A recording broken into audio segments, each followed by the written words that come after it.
Om Ajnanatimirandasya Jnananjana Shalakaya Chakshurunmilitam Dhena Tasmai Shri Gurave Namah.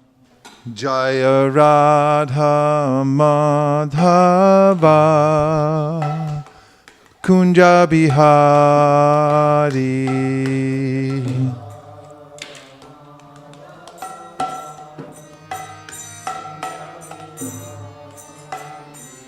Jaya Radha Madhava Kunja Bihari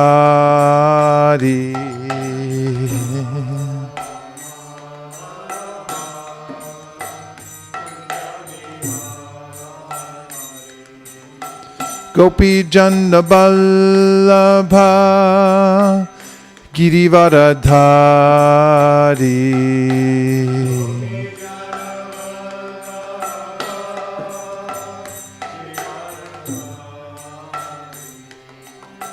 Gopi Jana Vallabha Girivaradhari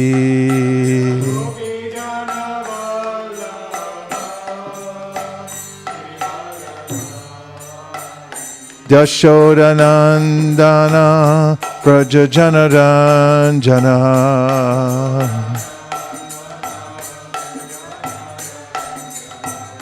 Yashodanandana Vrajajanaranjana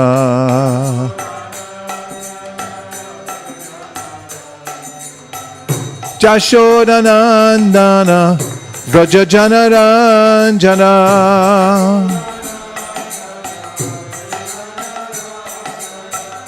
Yashodanandana Vrajajanaranjana Jamunatira Vanachari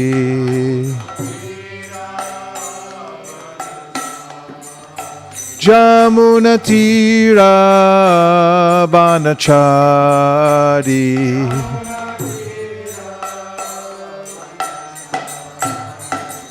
Jaya Radha Madhava Kunja Bihari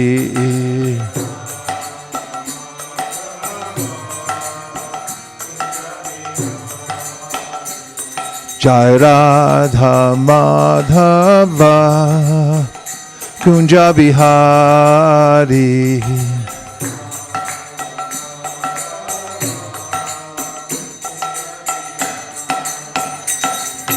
Gopi Jana Vallabha Girivaradhari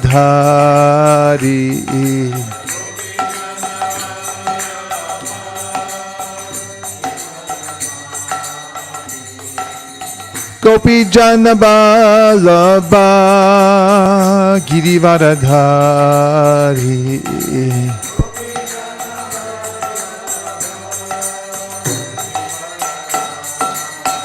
Yashodanandana Vrajajanaranjana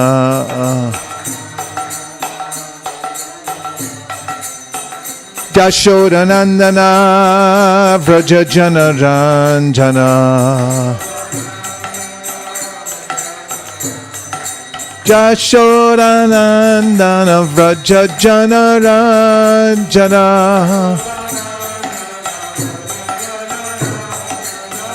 Yashodanandana Vrajajanaranjana Jamunatira Vanachari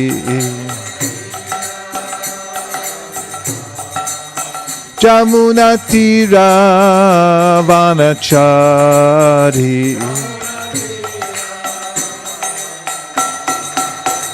Jaya Radha Madhava Kunja Bihari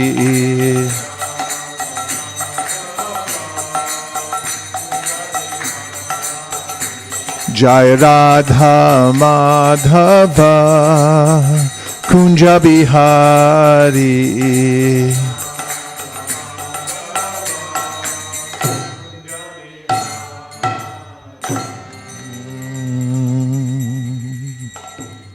The translation, please. Krishna is the lover of Radha. He displays many amorous pastimes in the groves of Vrindavan. He is the lover of the cowherd maidens of Raj, and the holder of the great hill named Govardhan, and the beloved son of Mother Yashoda. He delights the inhabitants of Raj and wanders in the forests along the banks of the river Jamuna.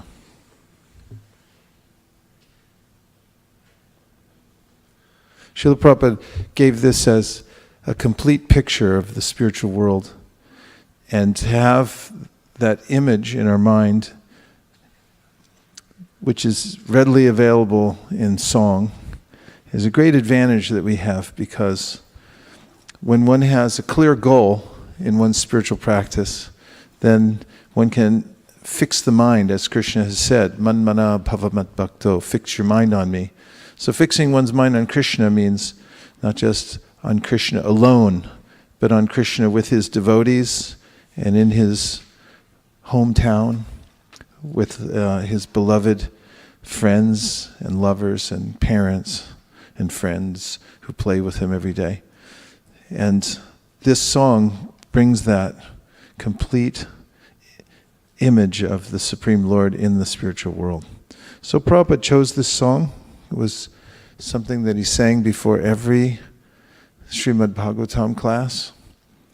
And he became very absorbed when singing it. And it also shows that in a spiritual song, especially when somebody is singing it who has deep absorption in the meaning and a connection to the song, is realizing it as he is singing it, it never gets old. It's something that you can sing over and over again and still feel that it's fresh and new and ecstatic. So this is one of the songs that Prabhupada left behind, and it's memorialized in the program that we do in the Krishna Consciousness Movement, this song that gives a picture of the spiritual world. Now let's say the Mangalacharana prayers.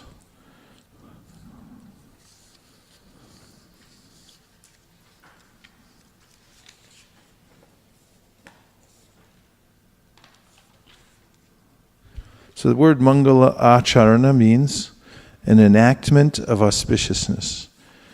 And Mangala Acharana is meant to remove obstacles on one's path.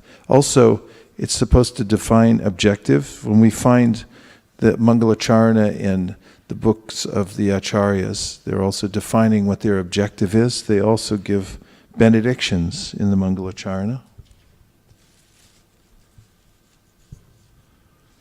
And they offer obeisances. And it's an acknowledgement that we're not doing research. It's a different kind of knowledge that we're getting.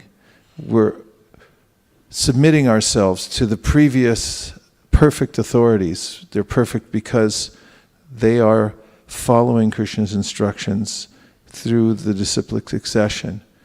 And therefore we take the knowledge as it comes down to us.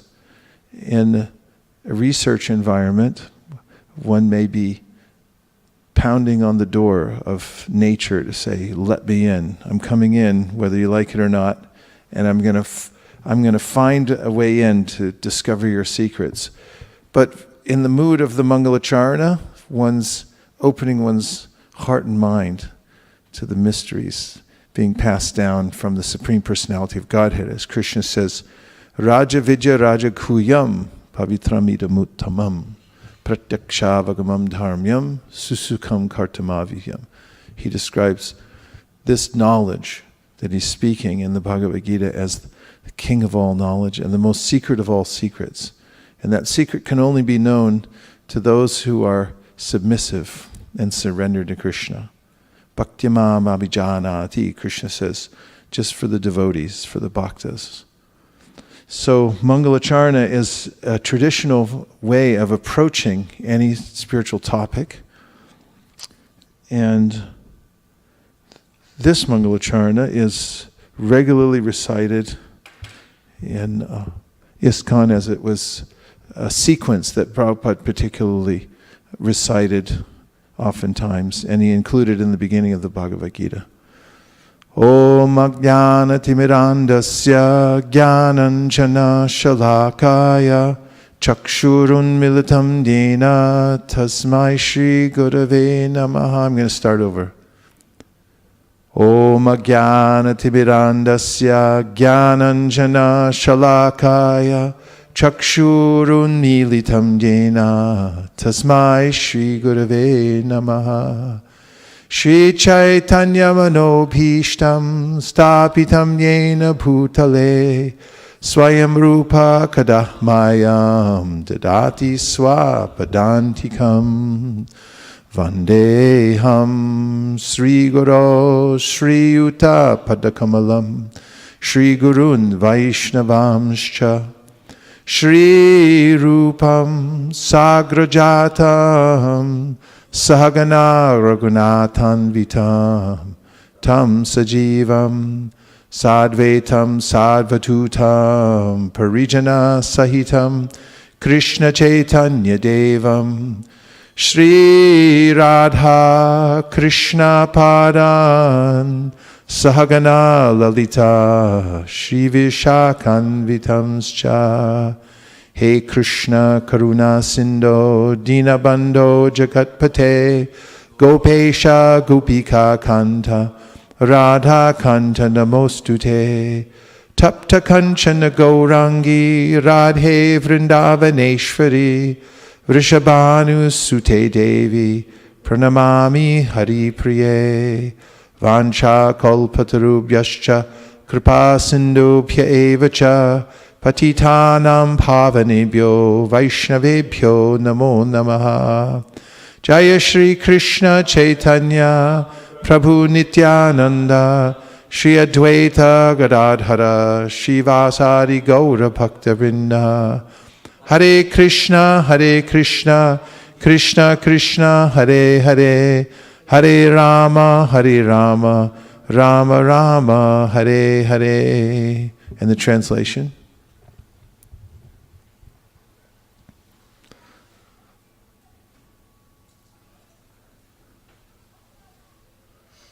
Hare Krishna, Krishna Krishna, Hare Hare, Hare Rama, Rama Rama, Hare Hare.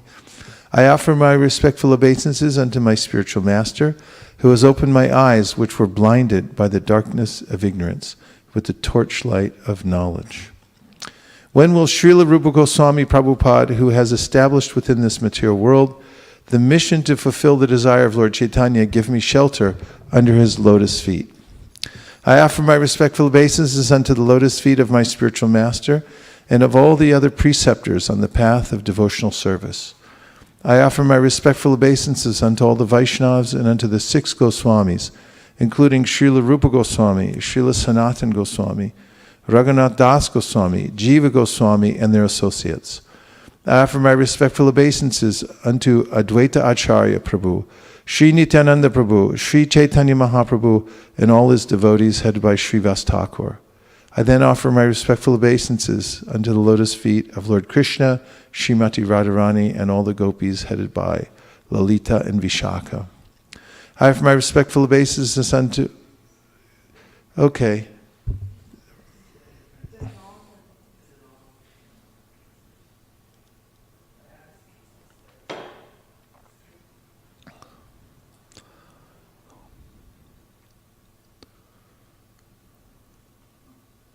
Did you get all that? I offer my dear Krishna, ocean of mercy, you are the friend of the distressed and the source of creation. You are the master of the cowherdsmen and the lover of the gopis, especially Srimati Radharani. I offer my respectful obeisances unto you. I offer my respects to Srimati Radharani, whose bodily complexion is like molten gold and who is the queen of Vrindavan. You are the daughter of King Vrishabhanu, and you are very dear to Lord Krishna.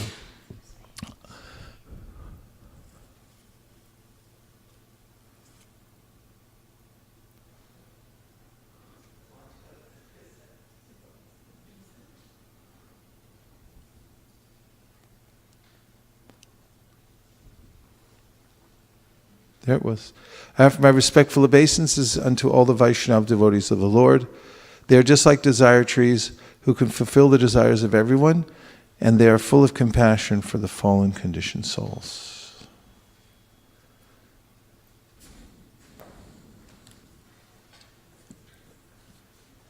So one of the very famous ashtakams that Gaudiya Vaishnavas sing during the Brahma Muhurta is called the Gurv-astakam. And in this Gurv-astakam, which we'll see on the screen within 5 to 7 seconds, or your money back, there's a verse at the very end which we don't see very much. It's the benediction verse. There's 8 verses in an ashtakam, and then of course there's usually 9. The last one gives a benediction for chanting the ashtakam.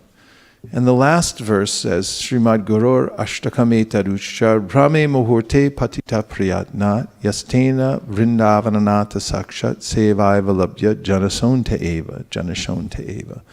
And that is that those who sing this ashtakam during the Brahma Muhurta in a loud voice will receive the direct darshan of Krishna in the spiritual world upon leaving this body. Srimad-Bhagavatam etaruchar. Uchar means to sing out loud. Brahme Muhurte means during the Brahma Muhurta. Patati priyatna. Yastena vrindavanata sakshat. That you'll see Vrindavanath, the Lord of Vrindavan. Directly you'll see him, sakshat, by singing this ashtakam. Sevaiva labhya, when you gain your spiritual body and you'll come to the spiritual world. So this, I heard a story in Srila Bhaktisiddhanta's time that there was a young boy who heard this verse and he wanted to sing this ashtakam. So he came on his own. He left his home. He was a younger kind of young kid. He went away from his home and went to the Gaudiya Math just to sing this song, because he heard that by singing it during the Brahma Muhurta, he would be able to see Krishna. So that was his main desire in life. And he traveled a long way and came to the mutt. He showed up at Mangalartik, and afterwards, many of the mutt vasis, residents of the mutt, wanted to know what he was doing there, because he seemed to be hanging around, and his whole intention was to be there every day to sing that song. So they were inclined to send him home, but when they talked to Srila Bhaktisiddhanta Saraswati Thakur, he said, no, he's sincere. He wants to sing this. So he made all kinds of arrangements for him. He got him some service there at the mutt, and he also got him a bicycle so he could go back and forth to his home when he needed to and make it for Mangalartik, just so he could sing this song. And so there are many songs that we sing on a regular basis, and if we look deeply within them and understand the import of singing such things throughout our lives, because after all, as Prabhupada writes in his book, Easy Journey to Other Planets, the state of mind we attain when we leave this world is a cumulative effect of everything we do on a regular basis throughout this lifetime. Therefore, all of you sadhakas are very intelligent, because you're working every day against the forces of the mind and against all the other obligations that tend to pile up in your lives, to continuously sing these prayers and to chant the holy names and so forth, and inculcate those teachings, become inculcated by absorbing the sound vibration on a regular basis. So one who, with great care and attention, loudly recites this beautiful prayer to the spiritual master during the Brahma Muhurta obtains direct service to Krishna, the Lord of Vrindavan, at the time of death. So it lends new meaning to singing this song during the Brahma Muhurta, doesn't it? You just say, okay, well, I'll do it every day for the rest of my life during the Brahma Muhurta, sing this song. So let's look at the Sanskrit. This is written by Srila Vishwanath Chakravarti Thakur, and it goes like this. Sangsara davana dalidha loka Tranaya karunya kana kana tvang praptasya kalyana gunarnavasya Vande Guru Shri Charanarvindam Mahaprabho Kirtana Nritya Gita Vaditramadyan Manasorasena Romancha Kampa Shutaranga Bhajo Vande Guru Shri Charanarvindam Shri Vigrahara Dhana Nityanana Shringara Tanmandhira Marjanadhau Yuktasya Bhaktamscha Niyunjatopi Vande Guru Shri Charanarvindam Chaturvidha Shri Bhagavat Prasada Swadanna Triptan Hari Bhakta Sanghan Kritvaiva Triptim Bhajatak Sadaiva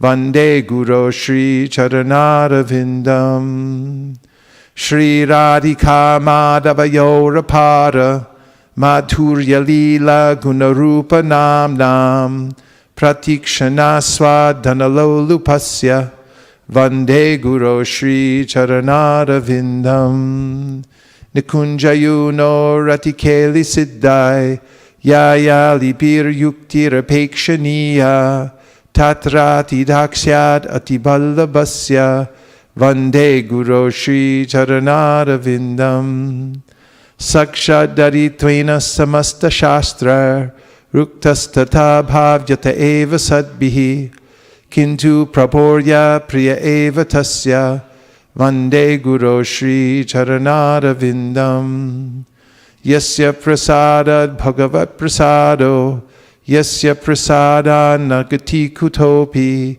Dhyayang Stuvams Tasya Yashastri Sandhyam Vande Guru Shri Charanarvindam Srimad-Gurv-astakam etajuchchar Brahme Muhurte Patati Prayatnad Yastena Vrindavana Nata Sakshat Sevaiva Labhya Janashonta Eva. And the translation, the spiritual master is receiving benediction from the ocean of mercy. Just as a cloud pours water on a forest fire to extinguish it, so the spiritual master delivers the materially afflicted world by extinguishing the blazing fire of material existence. I offer my respectful obeisances unto the lotus feet of such a spiritual master who is an ocean of auspicious qualities. Chanting the holy name, dancing in ecstasy, singing and playing musical instruments, the spiritual master is always gladdened by the Sankirtan movement of Lord Chaitanya Mahaprabhu, because he is relishing the mellows of pure devotion within his mind. Sometimes his bodily hairs stand on end, he feels quivering in his body, and tears flow from his eyes like waves. I offer my respectful obeisances unto the lotus feet of such a spiritual master. The spiritual master is always engaged in the temple worship of Sri Sri Radha and Krishna. He also engages his disciples in such worship. They dress the deities in beautiful clothes and ornaments, clean their temple, and perform other similar worship of the Lord. I offer my respectful obeisances unto the lotus feet of such a spiritual master. The spiritual master is always offering Krishna 4 kinds of delicious food, analyzes that which is licked, chewed, drunk, and sucked. When the spiritual master sees that the devotees are satisfied by eating Bhagavat Prasad, he is satisfied. I offer my respectful obeisances unto the lotus feet of such a spiritual master. The spiritual master is always eager to hear and chant about the unlimited conjugal pastimes of Sri Sri Radhika and Madhava, and about their qualities, names, and forms. The spiritual master aspires to relish these at every moment. I offer my respectful obeisances unto the lotus feet of such a spiritual master. The spiritual master is very dear because he is expert in assisting the gopis, who at different times make different tasteful arrangements for the perfection of Radha and Krishna's conjugal loving affairs within the groves of Vrindavan. I offer my most humble obeisances unto the lotus feet of such a spiritual master. The spiritual master is to be honored as much as the Supreme Lord because he is the most confidential servitor of the Lord. This is acknowledged in all revealed scriptures and followed by all authorities. Therefore, I offer my respectful obeisances unto the lotus feet of such a spiritual master who is a bona fide representative of Sri Hari Krishna. By the mercy of the spiritual master, one receives the benediction of Krishna. Without the grace of the spiritual master, one cannot make any advancement. Therefore, I should always remember and praise the spiritual master at least 3 times a day. I should offer my respectful obeisances unto the lotus feet of my spiritual master. One who with great care and attention loudly recites this beautiful prayer to the spiritual master during the Brahma Muhurta obtains direct service to Krishna, the Lord of Vrindavan, at the time of death. Shri Gurv-astakam ki jai.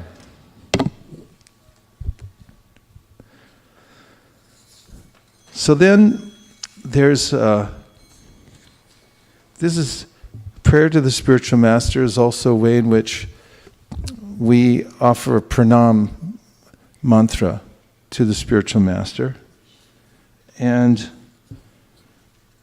the mood of offering one's submissive prayers to our spiritual master, and the benefit of doing that in general is talked about in the Bhagavatam, verse 118. And this is spoken by the sages at Naimasaranya when they're greeting Sutta Goswami to be their guru and teacher, because his father, Romaharshan, had been killed by Lord Balaram for being unqualified, because he didn't know how to give respect to the Supreme Personality of Godhead. And if he's teaching the system of the Vedas and then he doesn't know who Krishna is or who his brother is and doesn't know how to respect them, then he's lost all credibility. So Balaram killed him with a small blade of grass, kusha grass. Of course, the sages weren't very pleased with that because they had just benedicted him with a long life. So he said, now please figure out a way to preserve our benediction. And in the Shastra it says that the son is the representative of the father.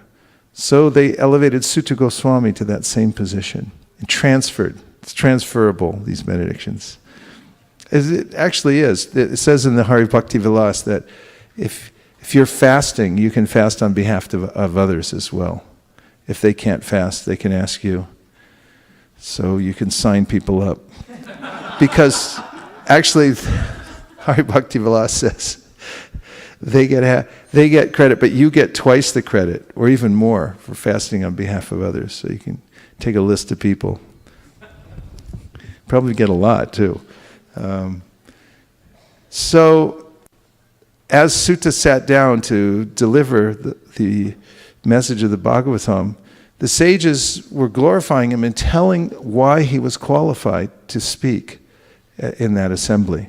So this verse, Vetatam saumyatat sarvam tatvatastad anugrahat bruyus nigdhasya shishyasya Guravo kuhyam apyuta. The translation goes like this. And because you are submissive, your spiritual masters have endowed you with all the favors bestowed upon a gentle disciple. Therefore you can tell us all that you have scientifically learned from them. Purport. The secret of success in spiritual life is in satisfying the spiritual master and thereby getting his sincere blessings. Srila Vishwanath Chakravarti has sung in his famous 8 stanzas on the spiritual master as follows. I offer my respectful obeisances unto the lotus feet of my spiritual master. Only by his satisfaction can one please the Supreme Personality of Godhead. And when he is dissatisfied, there is only havoc on the path of spiritual realization. It is essential, therefore, that a disciple be very much obedient and submissive to the bona fide spiritual master. Srila Sutta Goswami fulfilled all these qualifications as a disciple, and therefore he was endowed with all favors by his learned and self-realized spiritual masters, such as Srila Vyasadeva and others. The sages of Naimisharanya were confident that Srila Sutta Goswami was bona fide. Therefore, they were anxious to hear from him. So in that mood, those who move forward in spiritual life, as Rupa Goswami mentions in the Bhakti Rasamrita Sindhu.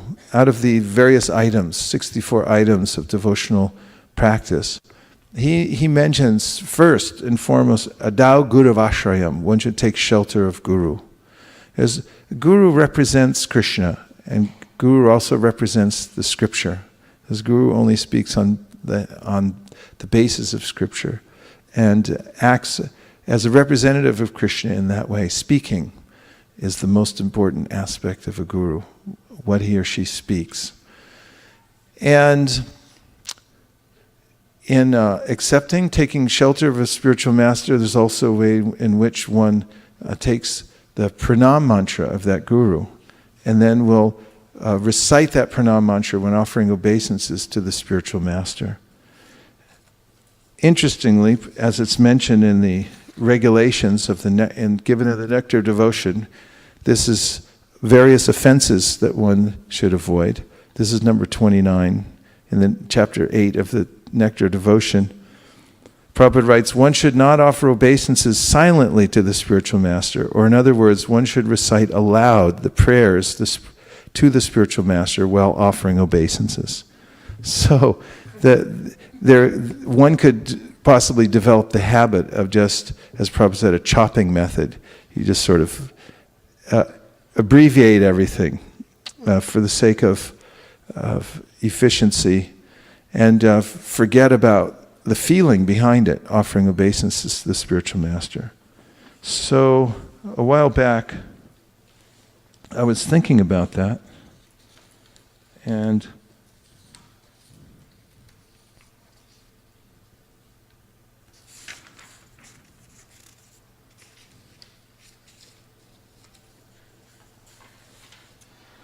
I wrote a few thoughts to Srila Prabhupada about his pranam mantra and my offering my obeisances to him using that pranam mantra. Should I read it? Yes. Dear Srila Prabhupada, several times a day I utter your pranam mantra as I place my head on the ground before you to pay my obeisances. I wrote this several years ago, so it says, in the last 39 years, I have spoken your pranam mantra at least 85,410 times. That is 39 years multiplied by 365, the number of days in a year, multiplied by a minimum of 6 utterances per day.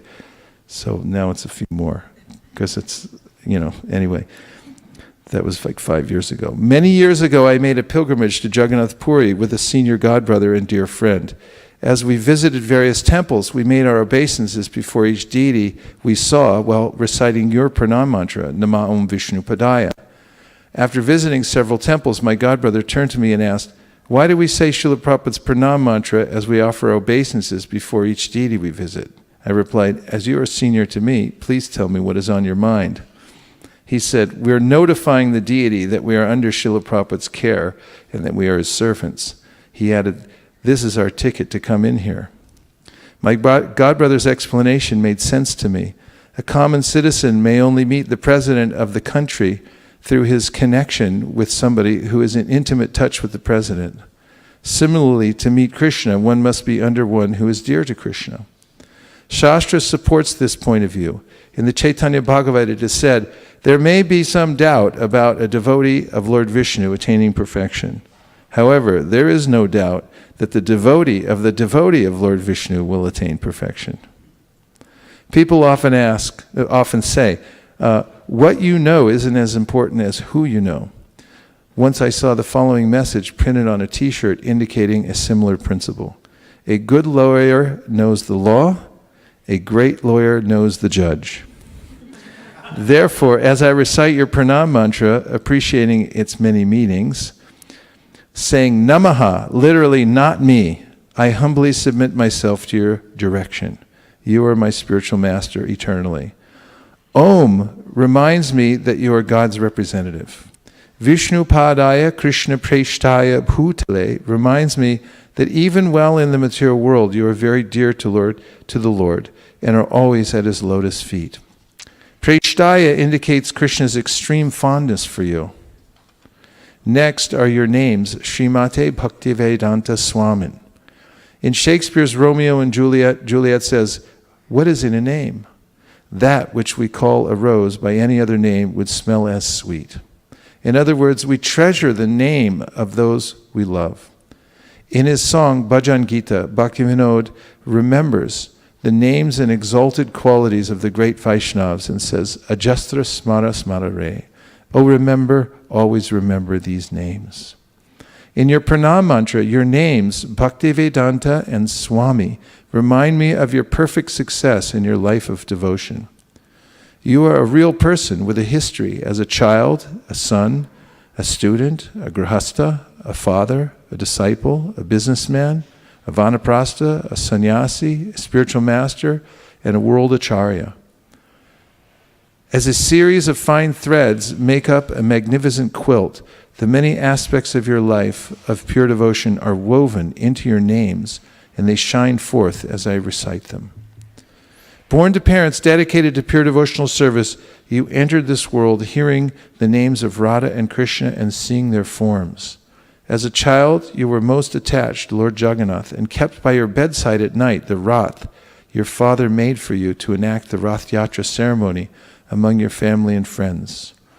The very first time you sat before the great Srila Bhaktisiddhanta Saraswati Maharaj, he instructed you to carry Gauranga Mahaprabhu's mission to the Westerners. Accepting his order in your heart, your entire life became a preparation to fulfill his request. Your guru marked you, saying, he likes to hear and doesn't go away, initiating you with the name Aravinda, lotus, adding this to the names Abhay Charan, which you had received at birth from your beloved devotee parents. And later the assembly of Vaishnavas, impressed with your exceptional scholarship, use of logic, knowledge of Gaudiya Siddhanta, and writing skills, awarded you the highly esteemed title Bhaktivedanta. All this took place as you managed the many facets of your life, and your spiritual saga continued when you left home as a vanaprastha and later took sannyas, accepting the esteemed title Swami from your sannyas guru. Your meetings with your spiritual master, your writing the first words of your purports to Srimad-Bhagavatam, your study of Shastra and memorization of verses, your tireless work in printing your first BTG, and your excursions into New Delhi, going business to business in New Delhi to distribute it.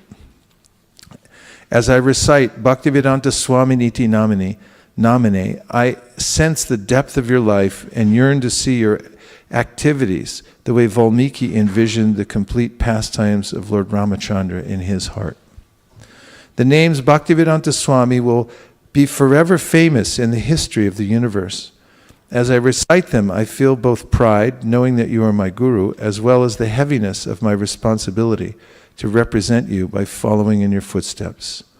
Namaste Saraswate Deve Gauravani Pracharine Nirvishesha Shunyavadi Paschatya Deshatarine. As I recite the second stanza of your pranam mantra, I remember that I am your servant, that you are the servant of your spiritual master, and that by my fortunate connection with you, I'm connected with Srila Saraswati Thakur as his grand disciple, and with the line of great acharyas going back to Krishna. By your touch, I am connected to this lifeline and source of all nectar in life. Regarding your service to Srila Saraswati Thakur, you said, so my mission has come out a success only by the mercy of my Guru Maharaj, who sent me on this mission. That was my only qualification in coming to your country, that I had the blessings of my Guru Maharaj. Scrupulously keeping myself under your shelter, following your order is my only qualification to approach Krishna. Mahaprabhu gave the order to everyone to become a guru and to deliver everyone in the land. Taking this order, you traveled the world, delivering the message of Mahaprabhu, clearing from people's hearts the pernicious effects of impersonalism and voidism. Paschatya Deshatarane, especially, you are delivering the Western world, as was the request of your spiritual master. What is the compassion of a person who comes to save others, not considering his own comfort? Such a person must be beyond envy, for an envious person doesn't care for the welfare of others. And when an envious person does help others, he does so only for his own aggrandizement. Unfortunately, I printed out a draft of the final. So that was a rough draft of the final, and so it just abruptly ends. But I just wanted to read it because it gives a taste of the way in which one may relish the pranam mantra of one's spiritual master, appreciating that it is very personal utterance. It's not something mechanical, but the process of Vaishnavism means to be connected to a person, who's connected to a person, and remembering the personal attributes, and feeling oneself a servant of the servant of the servant of the servant qualifies one for Krishna's mercy. As I recited before, Veta tvam saumya tat sarvam tat vatas tad anugrahat bruyus snigdasya sishasya guruvo gurhyamapyuta. Sudha Goswami was submissive to his spiritual masters, and that's what qualified him. We can find many quotations to substantiate that is the process for approaching Krishna. The more indirect it is, the more direct it is. That's the paradoxical way in which this disciplic succession works. So what's in a pranam mantra? One's emotional connection and well-reasoned faith for accepting a particular person to connect him or her to the disciplic succession. So reciting the pranam mantra is important, and there are different reasons that people, different emotions devotees have when they say their particular pranam mantras. For example,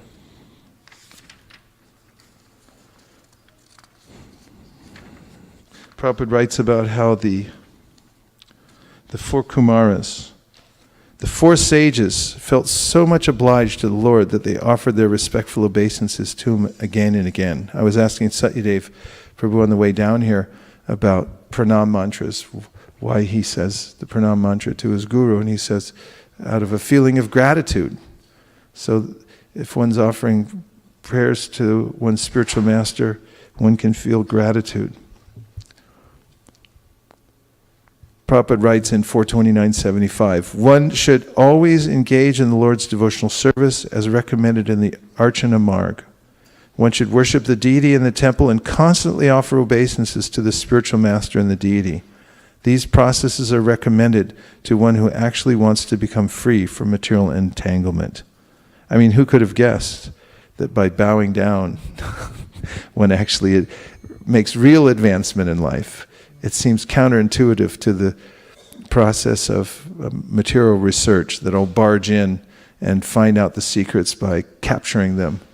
But actually, the more one becomes submissive to the line of great personalities who are great because of their connection to other great personalities, one gets the mercy of Krishna and the knowledge flows down.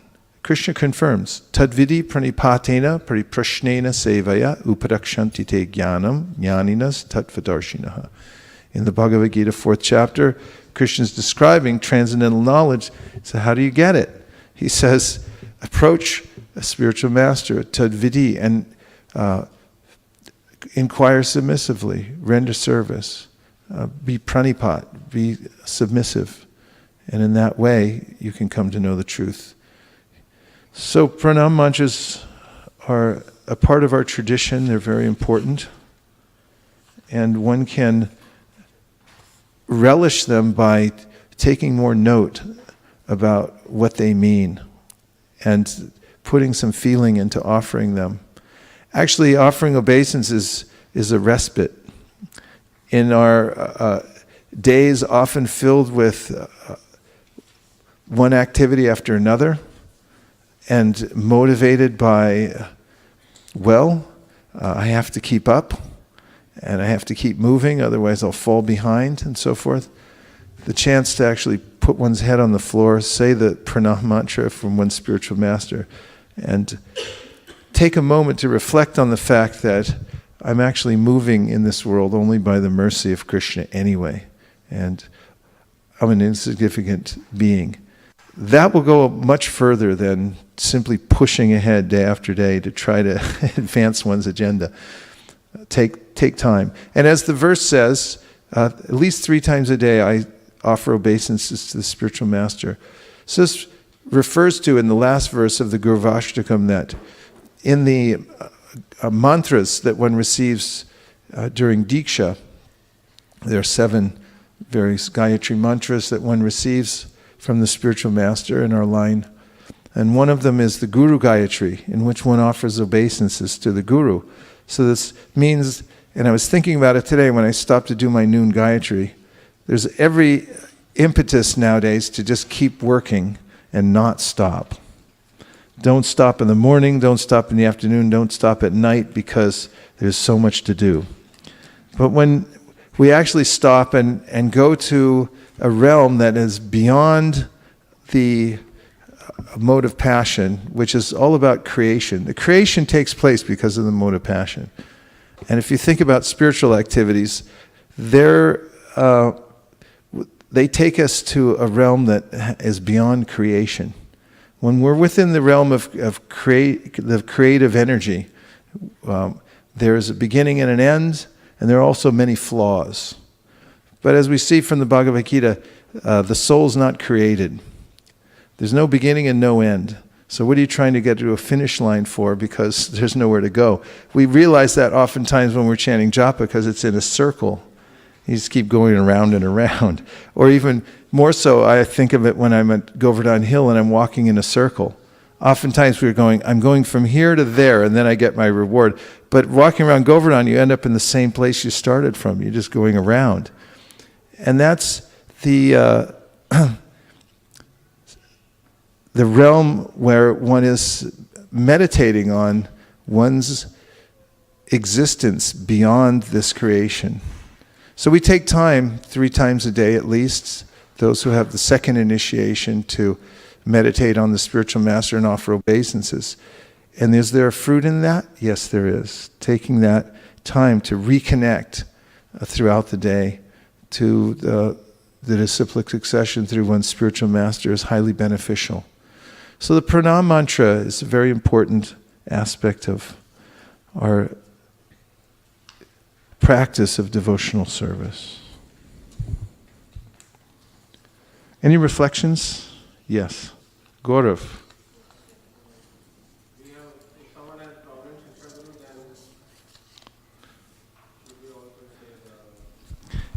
Anything spoken in class without a microphone doesn't get counted at all.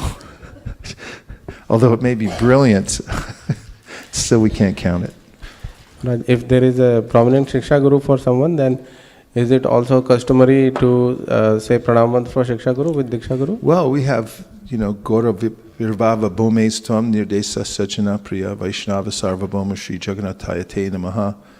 He was the Shiksha Guru for Bhaktivinoda Thakur. His Diksha Guru was Bipina Bihari Goswami. So there was not, so yes, that's also.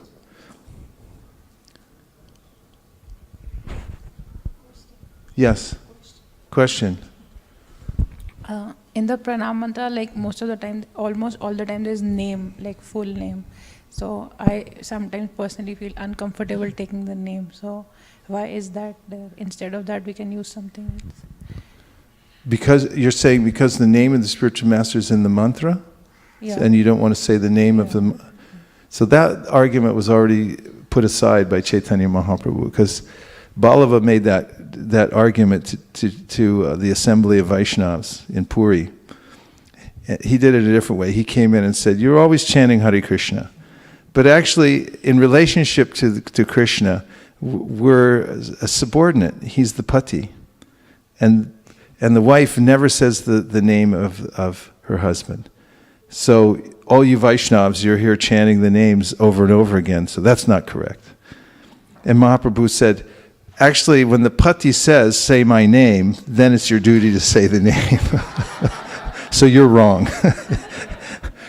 So we have to take the direct instruction and the way it is passed down to us, and then we can do that out of all humility, say the name. Yes?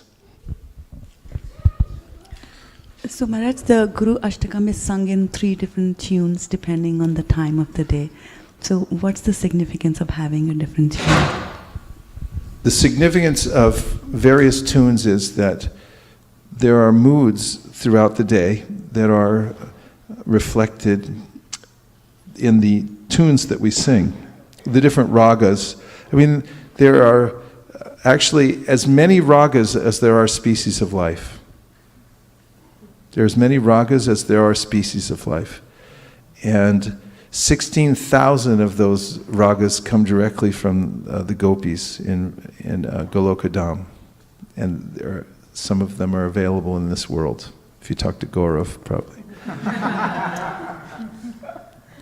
And the purpose behind them is to perfectly create a mood in which one can open one's heart more and more to worship Krishna. And the subtlety of the culture is that there are various ragas that match the different times of day. And therefore, you adhere to those ragas in order to evoke the proper mood at that time, at those times. So,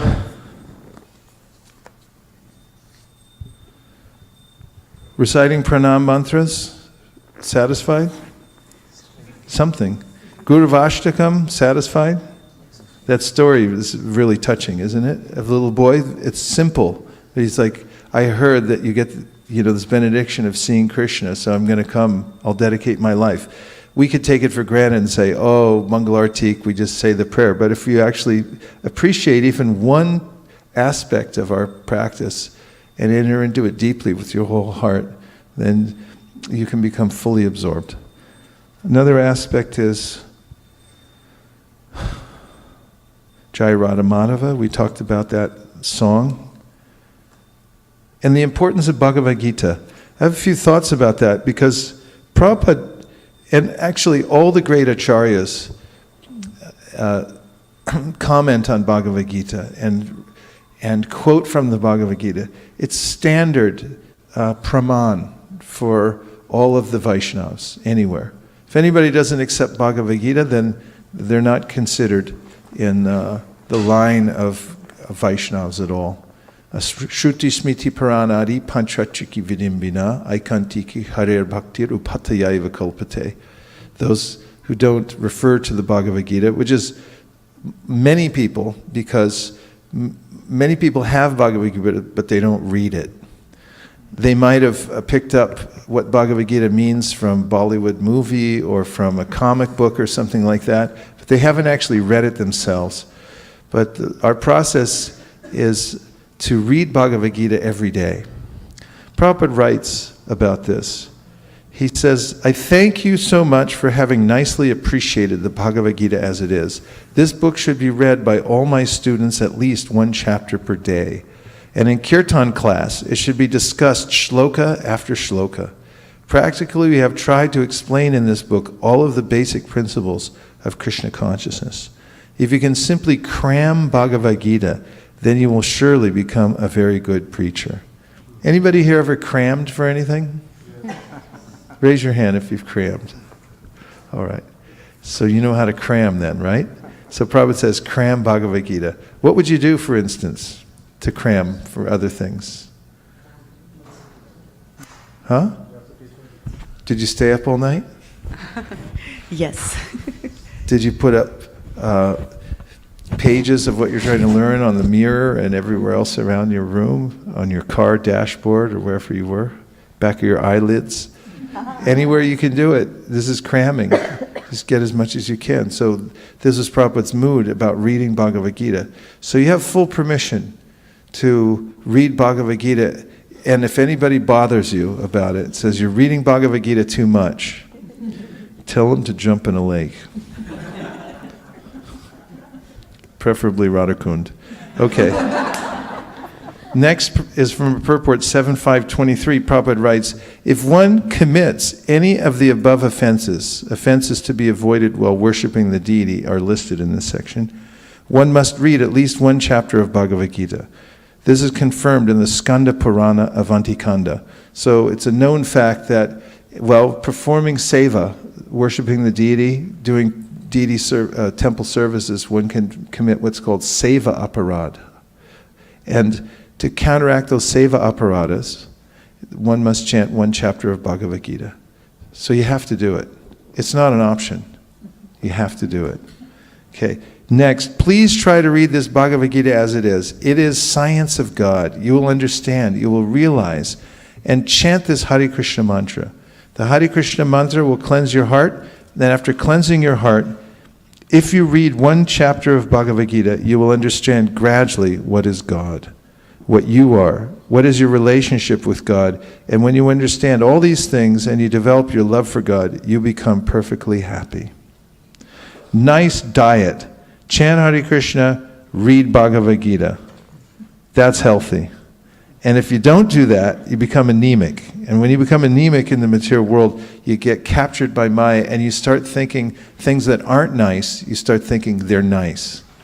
And that's when it's possible to make a complete fool of yourself. Next, Prabhupada writes, anywhere Bhagavad Gita is chanted, that place becomes a tirtha, a holy place. I've seen this. Anytime you can pull out your Bhagavad Gita and start chanting a chapter of Gita with some others or by yourself, you'll notice that the environment changes. Try it at Intel, try it at Google, try it at Facebook, wherever you all work. Just get a little circle together and chant the chapter of Bhagavad Gita, and you can see that immediately everyone becomes enlivened. I did it at a GBC meeting recently. Management can put some heavy vibrations in the air. And right during our break, I said, I got to chant my chapter, and a devotee sat down next to me and we chanted it together. And everybody said that was changed the environment of the room. It's palpable. You'll notice it, that you make the place a holy tirtha by chanting the Bhagavad Gita. Finally, Prabhupada says, when you study very carefully all of the literatures which are available, especially Bhagavad Gita as it is, you will have in your grasp answers to all questions that may be put to you. Please encourage others to read this Bhagavad Gita at least one chapter every day. How many? One chapter. At least one chapter every day. Here's a few tips.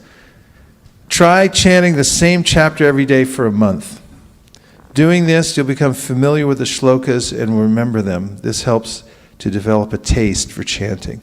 It's nothing so sweet as reciting the same chapter of Bhagavad Gita every day and then walking around doing your normal duties in the day and then remembering the verse. It starts to come off your tongue.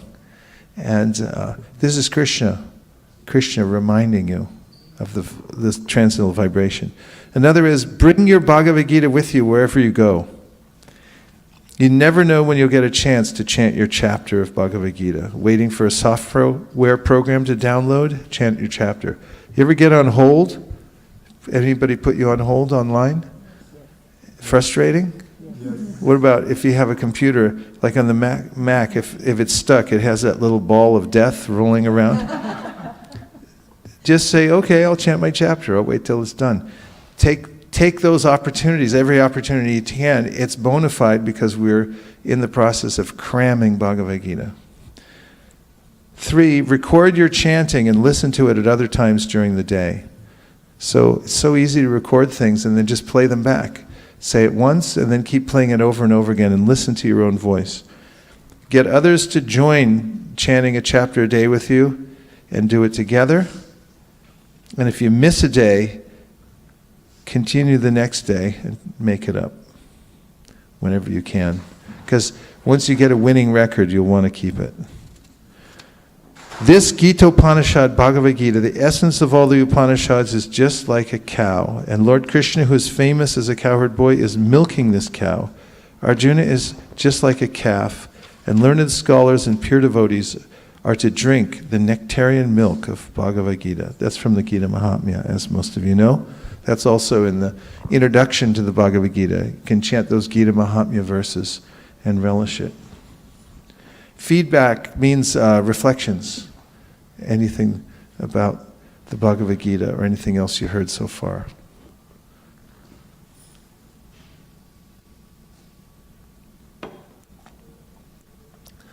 Yes.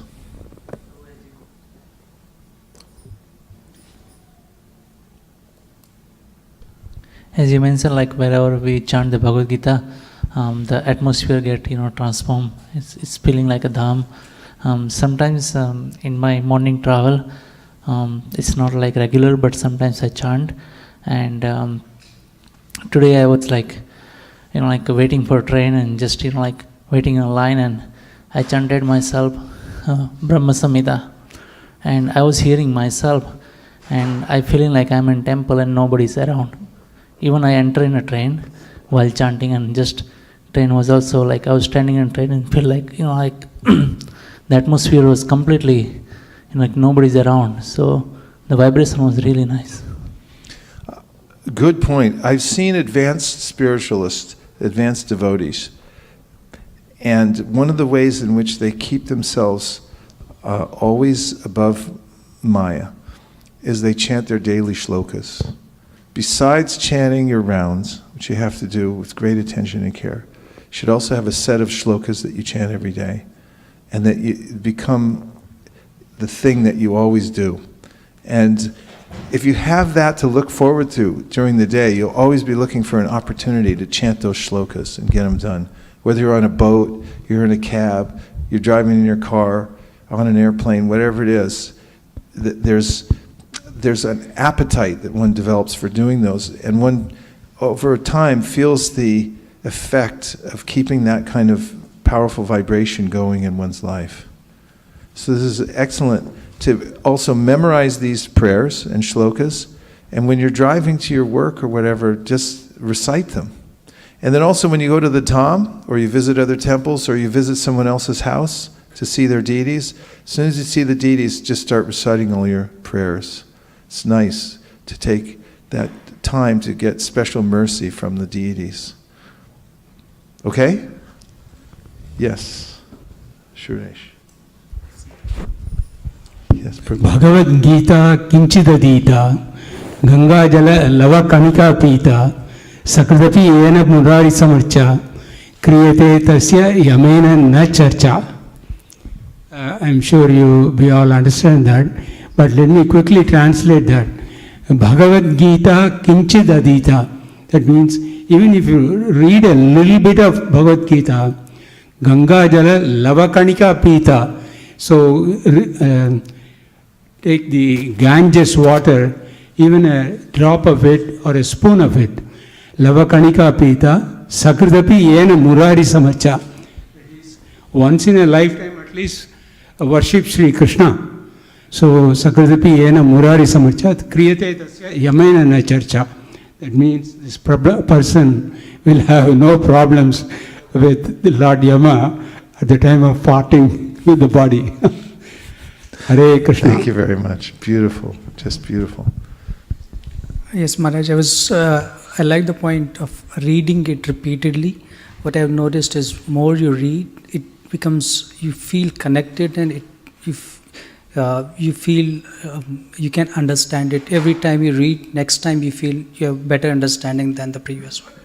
Yeah, and oftentimes when you become familiar with the verses and then you hear them in another context, for instance, when you're hearing a lecture and someone brings up the verse, Prabhupada speaking, and then you say, oh, that verse fits in here, it can be used like that. They have many facets, like jewels, and then you'll see, oh, this is a special verse. It fits with this other verse from the Srimad-Bhagavatam and so forth.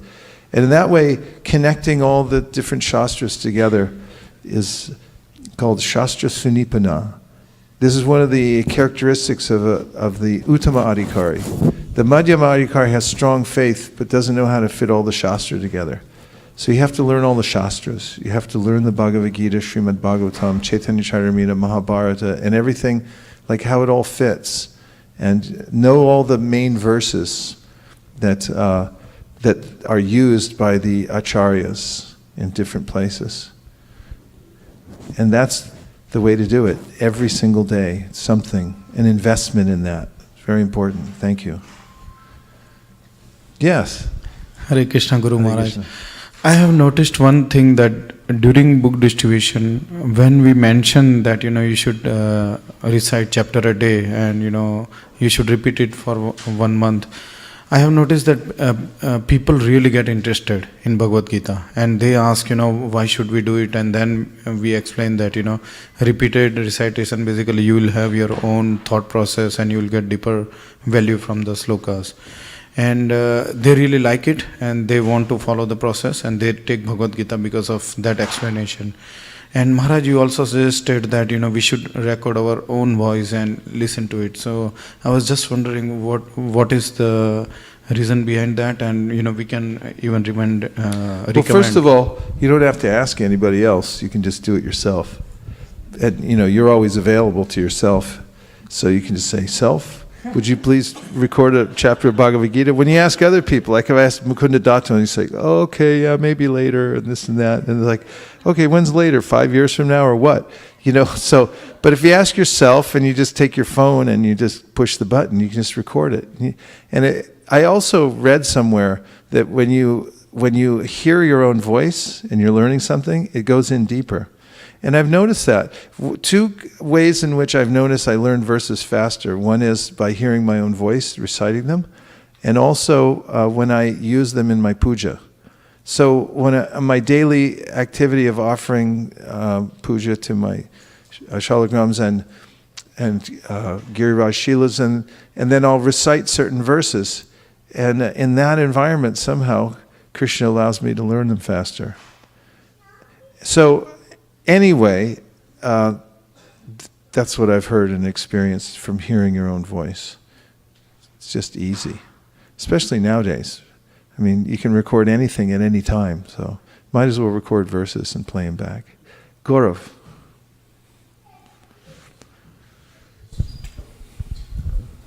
Maharaj, one thing that has worked for me so far, although I don't know many slokas, but whatever I know, if we have faith in some Shiksha Guru or Diksha Guru, sometimes that also helps in the sense, sometimes you hear that voice in the mind and all you're doing is just repeating that, carrying it forward. Thank you. Helpful. Also, I know that when you have friends that are also memorizing shlokas, sometimes the competition helps as well. So I know when Satyadev Prabhu and I were traveling in Japan a lot, like I'd hear him doing a shloka and he'd go like, I could better learn that too. Why does he learn it and not me? And so you should...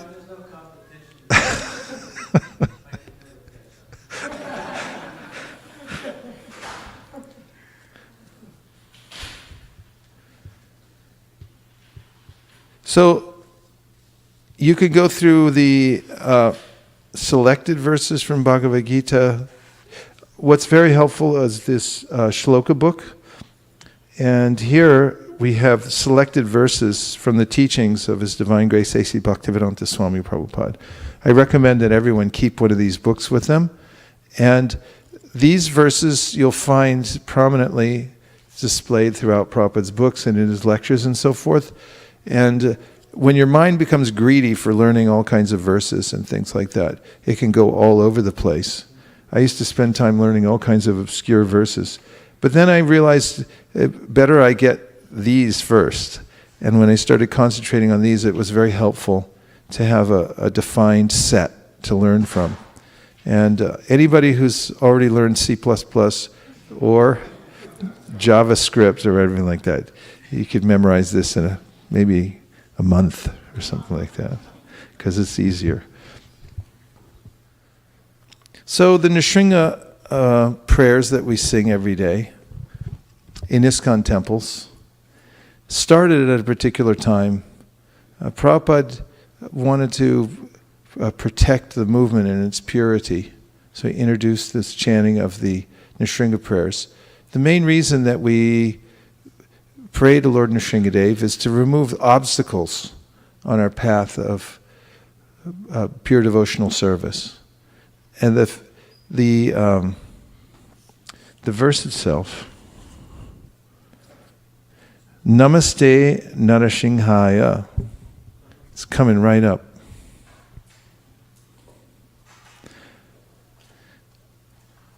offering obeisances to Narasingha. Namaste Narasinghaya Prahladaladathayine Hiranyakashipurvakshaha Shilatanka Nakalaye. Namaste Narasinghaya Prahladaladathayine Hiranyakashipurvakshaha Shilatanka Nakalaye.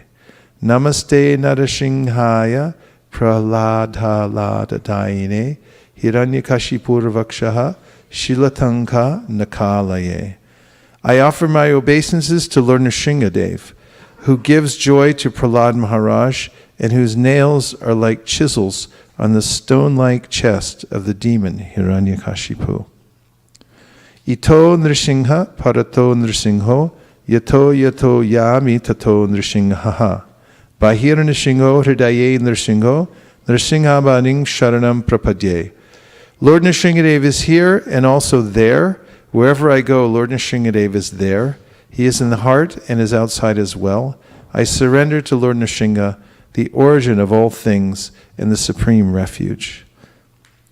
So it's just beautiful that Krishna comes to reciprocate with his devotees. He says, Ye yata mam prapadyante tam stataiva bhajamyaham. That as devotees surrender to me, I reward them accordingly. So this beautiful pastime of Lord Nrsingadev coming to protect Prahlad Maharaj is extremely sweet for the devotees, and that he has nails and teeth, just like thunderbolts and chisels for killing the demons, but he's so soft and kind to the devotees. So devotees can always remember Lord Nrsingadev to protect themselves, especially from the anartas within the heart, and for also protecting the Sankirtan movement. Historically, we know that Lord Nrsingadev appears at the very beginning of Chaitanya Mahaprabhu's Sankirtan movement, when the Chandkazi came and broke the Madanga drums, and then made a decree that nobody could perform Sankirtan. And just after that, Lord Nrsingadev attacked him in his sleep and said, if you ever do that again, I'll tear you to shreds. And Chaitanya Mahaprabhu and all his followers did a civil disobedience march, and they went to his house, and he revealed that he had the nail marks on his chest. So Lord Nrsingadev appears in Chaitanya Mahaprabhu's pastimes, and we should pray to him to protect us from material desires and also to protect the Sankirtan movement so that we can continue to expand it all over the world. And then finally, the song from Jayadev Goswami's Gita Govinda says, Tava kara kamalavare nakamad bhuta shringam dalita hiranya kashipu tanu bringam Keshavadrita Narahari Rupa Jaya Jagadisha Hare Jaya Jagadisha Hare Jaya Jagadisha Hare. O Keshava, O Lord of the universe, O Lord Hari, who have assumed the form of half man, half lion, all glories to you. Just as one can easily crush a wasp between one's fingernails, so in the same way the body of the wasp-like demon Hiranyakashipu has been ripped apart by the wonderful pointed nails on your beautiful lotus hands. Shri Nrsingadev ki jai. When Prabhupada talks about Gajendra, he mentions how he had been a king in his previous life who got cursed by a sage. He was Indradumna Maharaj. And Indradumna Maharaj offended a sage who cursed him and said, you become a dumb elephant in your next life. And as an elephant, we know that he remembered the prayers from his previous life. And Prabhupada mentions that one should practice various stotrams. He mentions the Brahma Samhita, and he also mentions the Nrsinga stotram. Practicing these throughout one's lifetime is very beneficial for taking protection of the Lord, because apana samsritim goran yannama vivashogranan tata sadyo vimucheta yabhibheti swayam bhayam. There's no difference between the Lord and His name, and fear personified is afraid of Krishna, who appears in His name. So one should take advantage of this and always surround oneself with the holy name. Staying at a friend's house in Japan, Naganatana Prabhu, we'd go in and out when we were staying there, get in the car, drive somewhere, come back. But I noticed that he and his family, every time they'd get in the car, they sing Namaste Narashingaya. They'd start to do the Nrsimha prayers. And throughout the various activities in one's life, if we keep the vibration going, remember the Lord at all the different junctures of the day, all the different activities that we do, the easy way is to stay close to these prayers and to the chanting of the holy name constantly.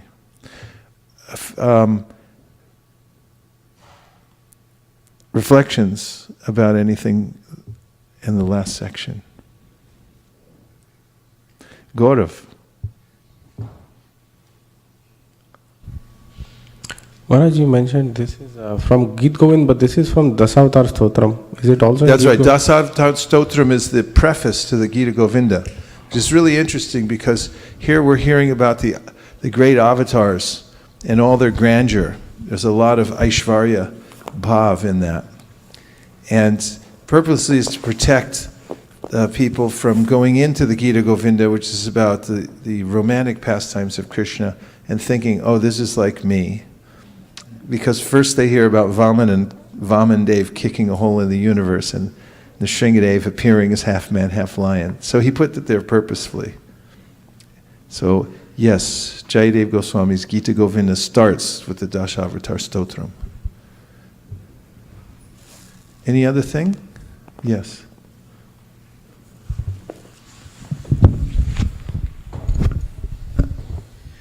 For Nrsimha Pranam, you also included some extra mantra which are quoted in Sri Chaitanya Charitamrita. So when I was reading that, I could connect it very nicely.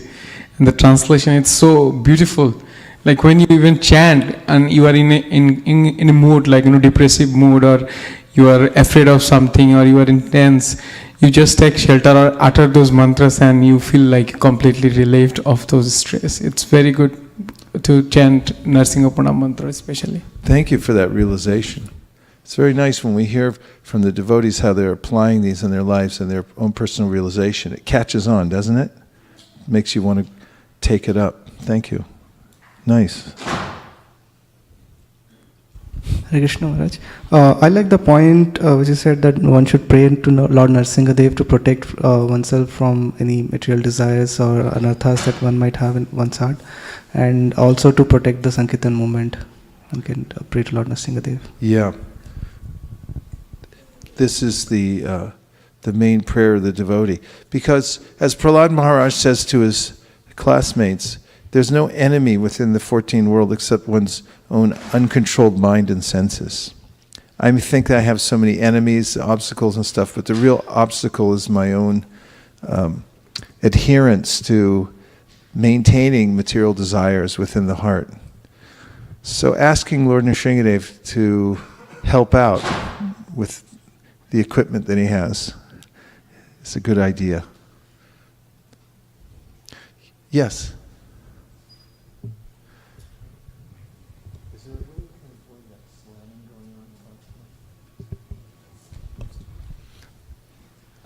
He's giving. I asked to raise the hand, so he told me to start first. Okay, I'm starting first now.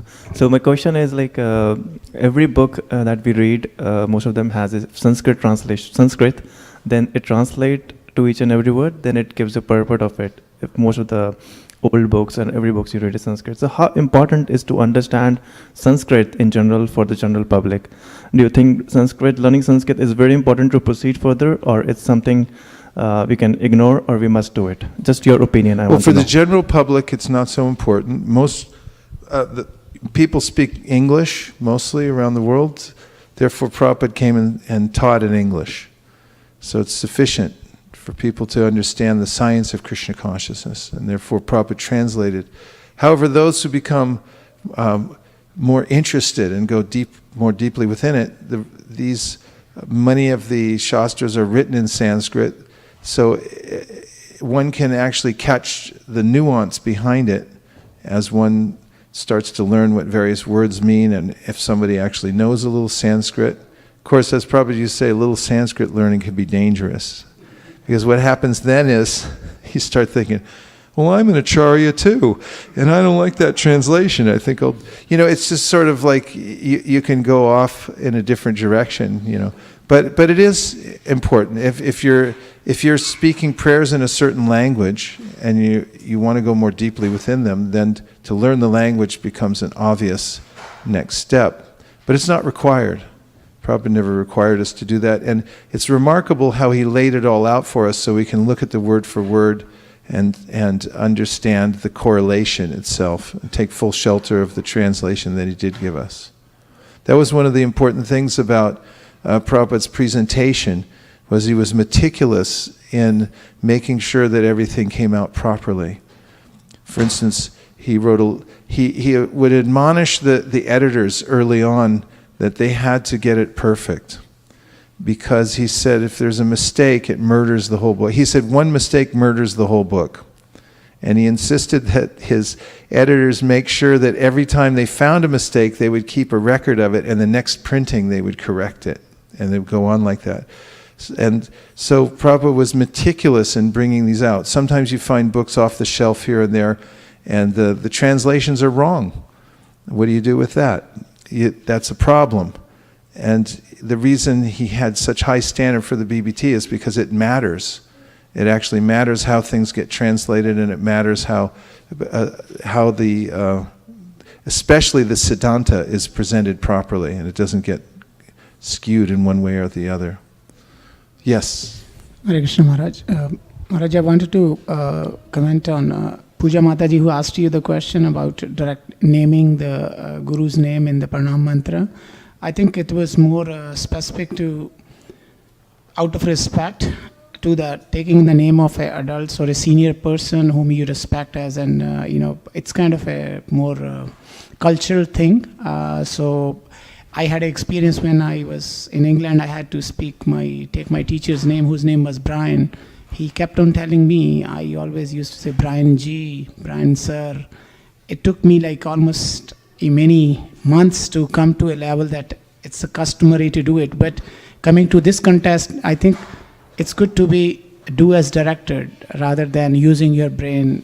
What is it? If it is prescribed, just do it without questioning it. And second reflection I had is when you mentioned that indirectly direct, I think that really struck me, because our approach always is to go where is the rasa, and you go directly there. But as you mentioned that when you follow the indirectly, it is a paradox, but that's the best thing. So indirectly direct, I think that is the mantra I got today. Thank you. Thank you very much. Satyadev Prabhu. Sometimes the waterfalls, they gush forth lots of water, and other times they don't give any water at all. So similarly, Vaishnavas sometimes are silent for a long time, and then they pour forth.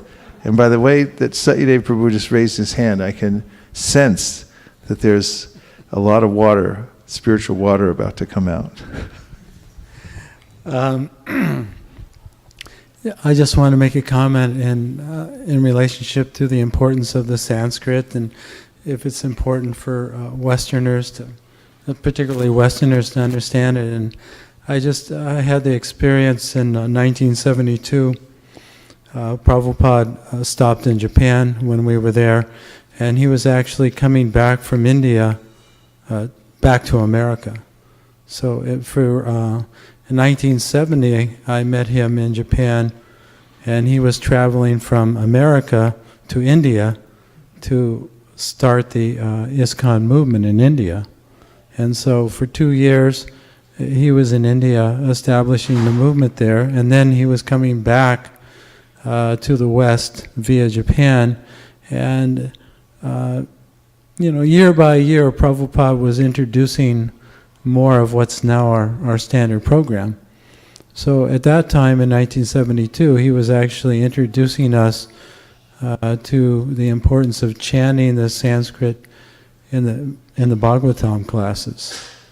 And he mentioned how when we chant the Sanskrit, and have this word-for-word translation, it really gives authenticity to the translation.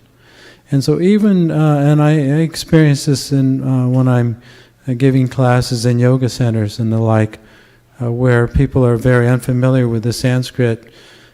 Still, if when we have Bhagavad Gita class or even in the Yoga Sutras, if I mention the Sanskrit and they see the translation, they can immediately understand that this is connected with the real tradition. And they can find out for themselves if somebody is just making something up or if it's actually connected to the real source. And so even if they don't understand it, even in our preaching sometimes, if we mention a little Sanskrit and explain the meaning a little bit, and people accept the authority, accept the line of disciplic succession. And I can feel there's a lot of power in that when we're making a presentation to people. Not that we're trying to, not that we're expecting them to think that we're Sanskrit scholars or that they need to understand the Sanskrit, but just to show the authenticity of it. So I've never been very good at Sanskrit, and I found it very difficult, especially in the beginning.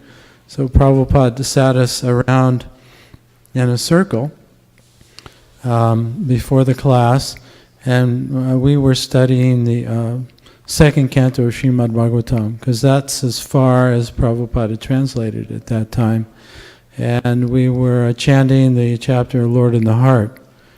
And so every morning before Prabhupada actually gave the class, there was about 10 of us, and we sat around in a circle around Prabhupada, and Prabhupada would have each one of us repeat the sloka, and then he would correct us.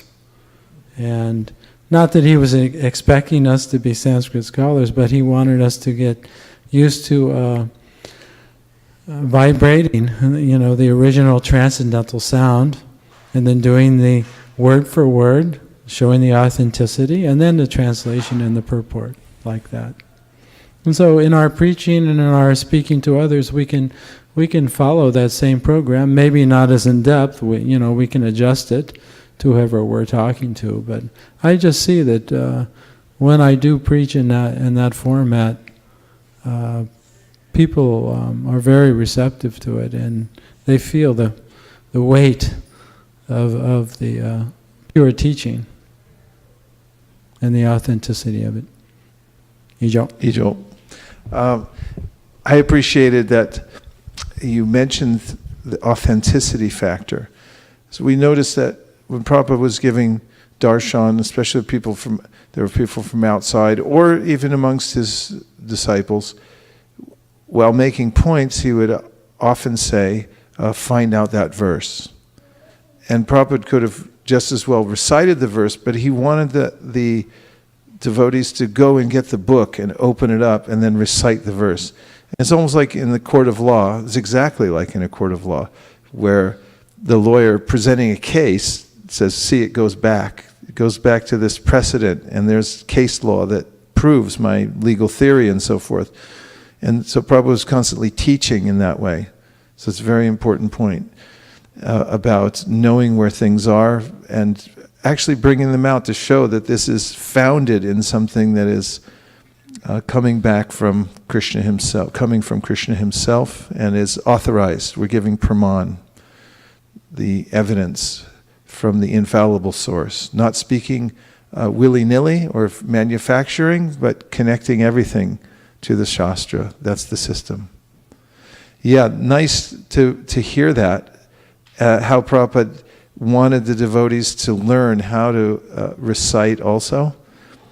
And so I was only responding in the beginning to like mass distribution of teaching Krishna consciousness. It's not like we have to make sure every person we meet, gets the Sanskrit part. But in general, I heard a lecture where Prabhupada was, it was actually a room conversation where Prabhupada was speaking with the devotees, and Prabhupada had one disciple he made in India a long time ago who was a very famous Sanskritist.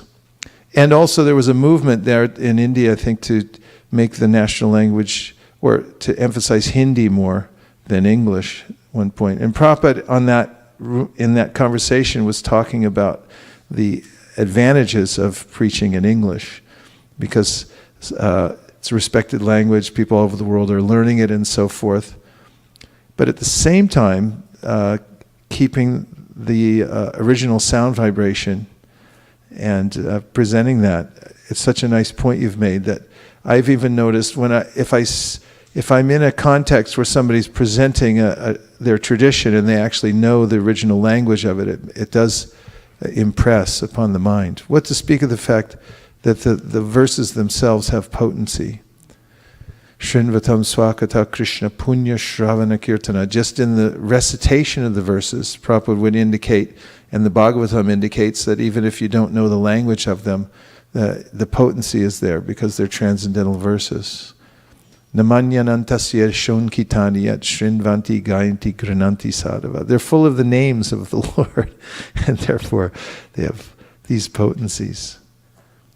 So, such a wealth of information and spiritual nectar we have as part of our tradition to be taken in daily and absorbed in order to fortify ourselves and also to become expert in the process of presenting, not just to others, but also to ourselves. You know why I'm doing all this? I mean, sort of like, it seems like I'm talking about a lot of the basics that take place. One of the reasons is we've developed a learning site called Bhakti Roots course, BRC. And in that, people can go in and go through learning all the prayers that we do in ISKCON, what the Sanskrit should sound like, what the English is, and so forth, the importance of each one. And oftentimes we meet people who have become connected to ISKCON, interested in becoming devotees, but then there's not a systematic way in which they have access to all the prayers that we have and all the systems that we're performing, all the practices in Krishna consciousness. As a devotee recently told me, who's just coming into ISKCON, he said, I've had to, on my own, cobble together whatever I can get and put it in a comprehensive system.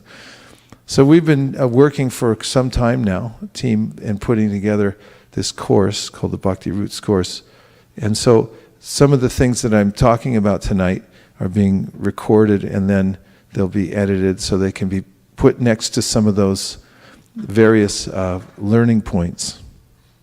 In case you wondered why this class is so weird tonight. Okay, so speaking of verses, here are a few that I'd like to mention from the Bhagavad Gita, some of the greatest hits. The first one, and this is a good way to start one's practice of learning verses, is to go to the Bhagavad Gita and find yourself 30 verses that are primary and just start working on them every day. It's amazing also how memory works. If you practice memorizing things, then you start to get really good at it. And if you look at Facebook for a long time, then you won't get good at it. Okay. So here's Bhagavad Gita, verse 212. Natvivaham jatu nasang natvang neme janadipaha nachaiva na bhavishyamaha sarvivayam ataparam. I'm going to do that again. Natvivaham jatu nasang natvang neme janadipaha nachaiva na bhavishyamaha sarve vayam atakparam. Translation: never was there a time when I did not exist, nor you, nor all these kings, nor in the future shall any of us cease to be. This verse comes after Krishna has already set aside the bodily conception of life as being illusory. So it doesn't refer to individuality in the bodily conception of life. That's a fact. But what he is referring to is the fact that there is a supreme soul, and there's a plurality of individual souls who are part and parcel of the supreme soul, and they remain so eternally. And this is a verse that is particularly used by our acharyas, and Prabhupada mentions often to defeat the Mayavad idea that only in the material conception are we individuals, but when we attain spiritual perfection, we merge back into the supreme oneness and lose all individuality. This verse counteracts that idea. Next verse is 2:13. Dehinosmin yata dehe kumaram yauvanam jara tata dehantara praptir dhiras tatra namuhyati. As the embodied soul continually passes in this body from boyhood to youth to old age, the soul similarly passes into another body at death. A sober person is not bewildered by such a change. So perfect knowledge Krishna describes in the Bhagavad Gita, especially in the 13th chapter, where he says, Kshetragnam chapimam vidi sarvashetrishu bharata kshetra kshetragnayo jnanam yatach jnanam matam mama. That this is what knowledge is, to know the difference between the body and the self. And those who actually attain that knowledge, not theoretically, but they realize it for themselves, become dhira, or sober, even when leaving this body. The body goes through changes all the time, and the ultimate change is that we leave the body. So it's remarkable that by cultivating this spiritual knowledge and through practice, one can come to see that I am not this body, I'm completely different. It's also a verse that Prabhupada refers to frequently when people want to know about reincarnation. He said, you want reincarnation? Just take a look. You're reincarnating right now. In fact, there's never a time when your body's not changing. Death's simply another change. And it's illogical to think that one would then just cease to be at the end. In fact, as Radhika Raman makes this excellent point in one of his lectures, that everything we see around us is cyclical. In fact, he says it's less of a circle, it's more like a spiral.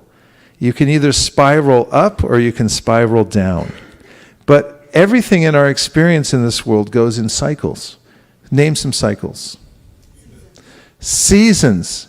Why is winter beautiful? Well, partly because it's kind of beautiful, but also because you know that spring is coming right afterwards, and you're very sure of that because you've had experience. What other cycles? The economy. Yes, definitely the economy. Because people know, even during 2008 when the economy was really bad and people lost a lot of money, there were so many people I heard saying, yeah, good time to build a business because you'll come right out, when it starts to break out again. Everybody knows who's followed the economic system for a long time that there's cycles that it goes through. What else? Love-hate cycle in marriage. Hopefully you could not go over the edge there and keep it cycling around. What else? What? Day and night. Day follows night. The earth, and we see the sun, we're circling around, and the argument he gives then finally is that it's the burden of proof is on someone who's trying to say that things are linear. We don't have to prove that there's a cycle of life, that we die and then we're reborn and we go through something. It's on you to prove that it's linear and everything just ends, because there's nothing like that in our experience. So similarly in this verse, Krishna is saying, this is going on and on. Your body's changing, just as it's changing now, it'll change at the time of death. And if you have perfect knowledge, you won't be disturbed. And that's a good idea. Next is 2:14. Matra sparshash tu kaunteya shitoshna sukhatukata agama payinu nityas tam statikshashva bharata. O son of Kunti, the non-permanent appearance of happiness and distress and their disappearance in due course are like the appearance and disappearance of winter and summer seasons. They arise from sense perception, O scion of Bharata, and one must learn to tolerate them without being disturbed. Throughout the Bhagavad Gita, Krishna recommends this tolerance in many, many circumstances. If one doesn't latch on to the ideas are presented in the mind, like this is miserable, this is happy, and so forth, one begins to see that I'm a witness of all the things that are coming by, and that I'm different from those energies that are blowing by my consciousness. And one can start to separate oneself from the material world by this activity of tolerance. Next is 2:18. Antavanta ime deha nityasyokta sharirinaha anashino prameyasya tasmad yudhyasva bharata. The material body of the indestructible, immeasurable, and eternal living entity is sure to come to an end. Therefore fight, O descendant of Bharata. At this point, we have a duty to do, and just as Arjuna had this duty to fight as a Kshatriya, and it wasn't an ideal circumstance because he had to fight against his family. But this point is made over and over again, that you're going to lose your body anyway, so don't base your likes and dislikes on the body. Do your duty. Know that the body's going to be vanquished at any time. It has a beginning and an end. And do it as soon as you can, because if you're able to make sacrifice for Krishna before you lose your body, you get credit. And if it just gets taken away from you by death, then you miss your opportunity. So remember that we're in a temporary situation. Take advantage while you can. Bhagavad Gita 2:19. Ya enam veti hantaram yaschainam manyate hatam ubau tau na vijanito nayam hanti nahanyate. Neither he who thinks the living entity the slayer, nor he who thinks it slain is in knowledge, for the self slays not, nor is slain. Reassurance that we're different from the body, we continue no matter what the external circumstances. 2:20. Najayate mriyate va kadachin nayam bhutva bhavitava nabhuyaha ajo nitya shashvato yam purano nahanyate hanyamane sharire. For the soul there is neither birth nor death at any time.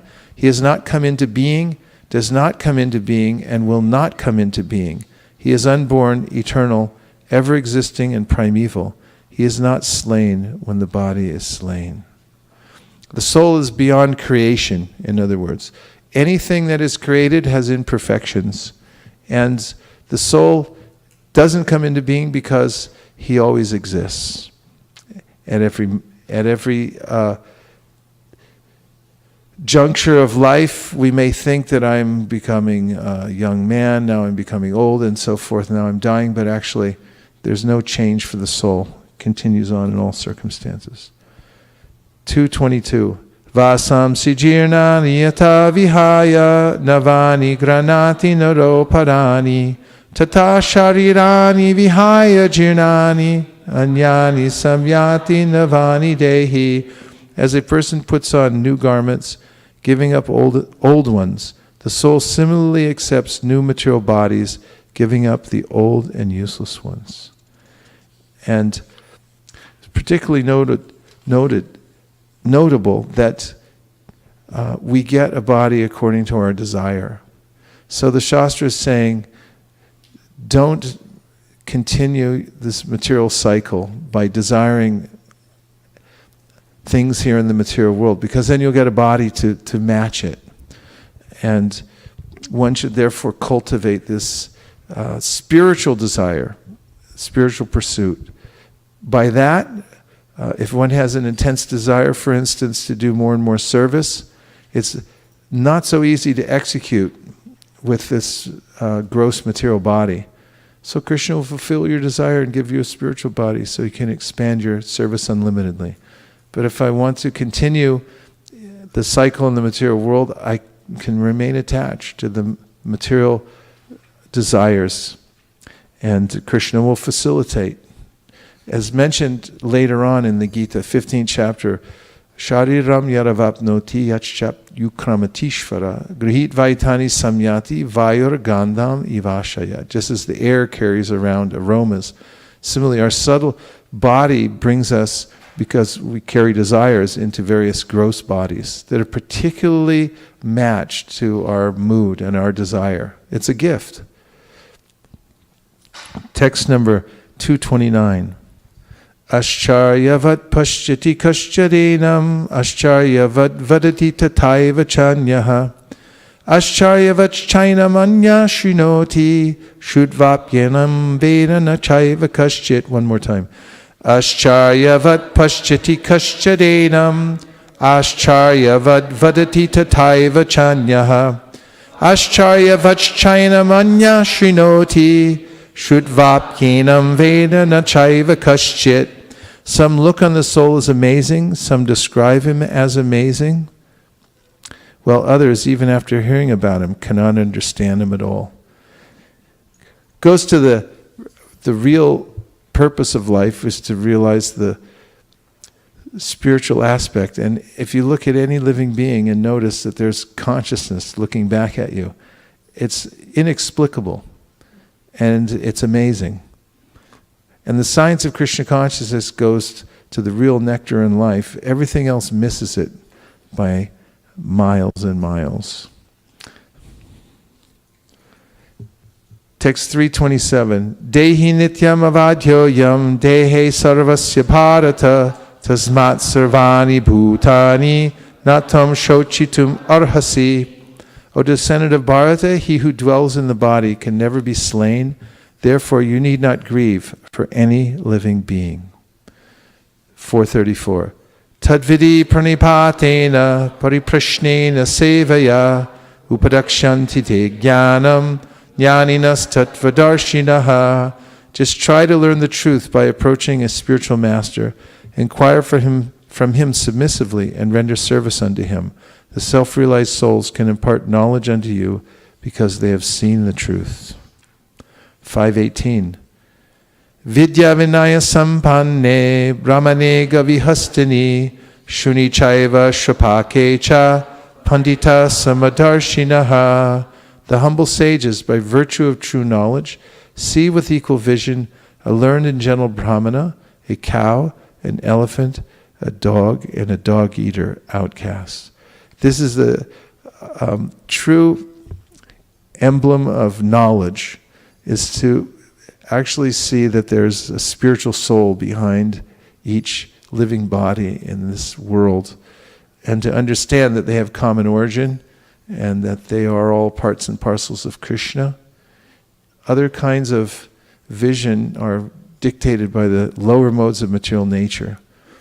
But this standard is not well known of what is a learned person. Sometimes we consider great learning in relationship with acquiring knowledge about how to manipulate the material world. But this is a different standard of knowledge given by Krishna in the Bhagavad Gita. The Pandit, the really learned person, has this vision and sees the spiritual soul. 647. Yoginam api sarvesham madgatanantaratmana shadhavan bhajate yo mam same yukta tamo mataha. And of all yogis, the one with great faith who always abides in me, thinks of me within himself, and renders transcendental loving service to me, he is the most intimately united with me in yoga, and is the highest of all. That is my opinion. Those who have love for another constantly think of that person and have an unmotivated way in which they want to serve that person. So the culmination of this whole 6th chapter and this is the last verse of that chapter about Dhyan Yoga, how to meditate on the Lord, comes to this point, that if you have this deep love and faith in Krishna within your heart, and you're serving Him out of that impetus, because you love Him so much, then you're most intimately connected with Krishna. 7.1 Shri Bhagavan Uvacha Maya Sakta Mana Partha Yogam Yunjan Madashrayaha Asamshayam Samagramam Yatagyasasti Tachtrinu. The Supreme Personality of Godhead said, now hear, O son of Pritha, how by practicing yoga in full consciousness of me, with mind attached to me, you can know me in full, free from doubt. Say again. The Supreme Personality of Godhead said, now hear, O son of Pritha, how by practicing yoga in full consciousness of me, with mind attached to me, you can know me in full, free from doubt. This is one of the most quoted verses in Prabhupada's books. Or I should say, this verse Prabhupada quotes and comments on almost more than any other. And it gives the formula for advancing in spiritual life. Just by sitting and hearing the transcendental message, especially from advanced devotees, one naturally advances and comes to full knowledge in Krishna consciousness. It's such an important point. All advancement starts with Shravanam, or hearing. Text number 7.7. Matak paratanam nanyat kinchidasti dhananjaya maisarvam idam protam sutre manigana iva. O conqueror of wealth, there's no truth superior to me. Everything rests upon me as pearls are strung on a thread. So first of all, Krishna is making this very clear and direct statement that He's the Supreme. And that may be hard to find in other scriptures and so forth. And He also makes this point through which we can see Him everywhere. Anybody here have some pearls on tonight? Can show us? Well, if we did, we'd notice that we don't see the string. We just see the pearls hanging. And they have a particular shape and form because of it. So similarly here, Krishna is showing how we can look out and see how there's order in the universe. Things have particular shape, are held together inexplicably. And He's behind it. That's one of the ways that we realize Krishna within everything and at all times and places, by realizing how it's ordered and He's the force behind it. For instance, today I was chanting japa on my balcony, and I was just thinking how amazing it is that the whole thing holds up. And there are many statements about how the power of gravity, the power to hold things up, to hold the globes in the air, is all coming from the Supreme Personality of Godhead.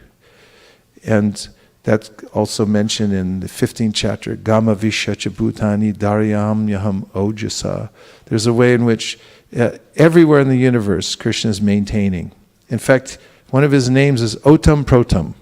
That is the vertical and horizontal threads when you're making a cloth that come together, are the Otam and the Protam. And it said that Krishna is that vertical and horizontal thread. So there's no place He's not. You're sitting on Krishna right now. And you're on a planet that apparently is spinning at a very high rate of speed. Do you notice it? Not really, right? That's Krishna's supreme potency. 7.14. Daiva hiesha gunamayi mama maya duratyaya mameva ye prapadyante Mayametam tarantite. This divine energy of mine, consisting of the three modes of material nature, is difficult to overcome, but those who have surrendered unto me can easily cross beyond it. So there's a great secret to success. Just surrender to Krishna and stay surrendered to Krishna constantly. It's not that you surrender and then later on you leave Krishna's shelter, because you'll be recaptured by Maya.